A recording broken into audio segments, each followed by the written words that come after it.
How this goes here. Murph, you, of course, have pre-2000. Wes, you have post-2000. And Murph, for this one, you have the year 1975 for Murph. 1975 for Murph. Post-2000 for Wes. Wes has the year 2002. 2002. Greg, you're first up, my friend.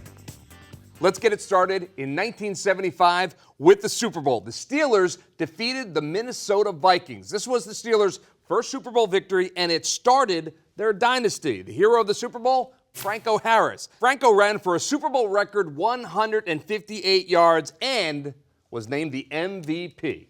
To you, Wes. All right, let's go back. All right, 2002, I'm going to also start with the Super Bowl. Okay.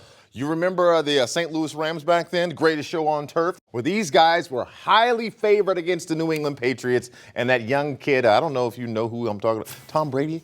Well, guess what? Patriots shocked the world, won the Super Bowl, and this too began a dynasty, one that was actually better than the Steelers, I might say. So I'm just saying, top that, sir. All right, that was a good one. All right, here are a couple more highlights from my year of 1975. UCLA defeated Kentucky to win the NCAA basketball championship. This would be John Wooden's final year as the UCLA coach, right? In which he won 10 titles in 12 years. That's a record that will never be broken. Yeah, whatever, Greg, whatever. Well, in 2002, another team from Southern California, the Anaheim Angels, won their first and only World Series in thrilling fashion against the San Francisco Giants. Now, in Game 6, the Angels trailing 5-0, if I'm not mistaken, in the seventh inning, and they were down 3-2, but their lucky charm. Remember the Rally Monkey came back to win that game and then ultimately won the World Series. Okay, I remember the Rally Monkey. Perhaps the Angels should pull that thing out every year, right? Let's not do that because it only worked in 2002, and which is a very special year in sports. Yeah, but 1975, just a little bit more special. There was a classic World Series that year, too, the Boston Red Sox and the Cincinnati Reds. It went 7 games, and it was pulled out by the Reds, who had one of the greatest hitting lineups of all time. You remember the Big Red Machine? 1975.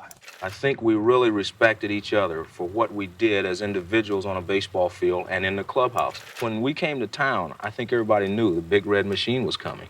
And if you don't watch out, it'll roll over you. They're all right. I mean, but like Murph, you know that in 2002, the Soccer World Cup took place as well. So let's go ahead and get into it. It's only the world's greatest event because everybody cares about it. And in the finals, Brazil defeated Germany to become the only country to win the World Cup 5 times.